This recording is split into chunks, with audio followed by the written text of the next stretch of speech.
கோடிக்கணக்கான மக்கள் வழிபடும் யுக புருஷர் பகவான் ஸ்ரீராமர் குறித்து கலைஞர் டிவி செய்தி வாசிப்பாளரும் திமுக ஆதரவாளருமான உமா இலக்கியா என்பவர் அவதூறு கருத்துக்களை தெரிவித்துள்ளார். பல்வேறு பல ஆயிரக்கணக்கான பெண்களோடு அந்த புறத்தில் குடியும் கூட்டுமாக இருந்தவன் தான் ராமன்.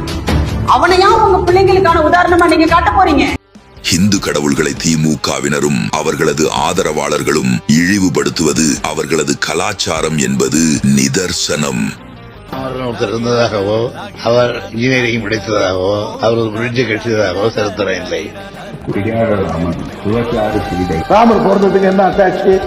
ராமர் தடவியதால் அணிலுக்கு 3 கோடு இருக்கிறது என்று சொன்னால் சீதைக்கு எங்கேயுமே கோடு இல்லையே, ஒருவேளை அவர் சீதையை தடவவில்லையோ என்கின்ற ஒரு சந்தேகம் இருக்கிறது. ராமனின் செருப்பு தான் 14 காலம் தேசத்தை ஆண்டதாக அவர்களின் புராணம் சொல்லுகிறது. செருப்பும் சாணியும் அவர்களுக்கு ஆசீர்வாதம். எனக்கு அது குரங்குதாங்க, நீங்க சொல்லுங்க. அவங்களுக்கு அது ஆஞ்சநேயர். மக்களின் உணர்வுகளை புண்படுத்தி வரும் இந்த திமுக கூட்டணிக்கு வரும் தேர்தலில் தக்க பாடம் புகட்ட வேண்டும் தமிழக மக்களே.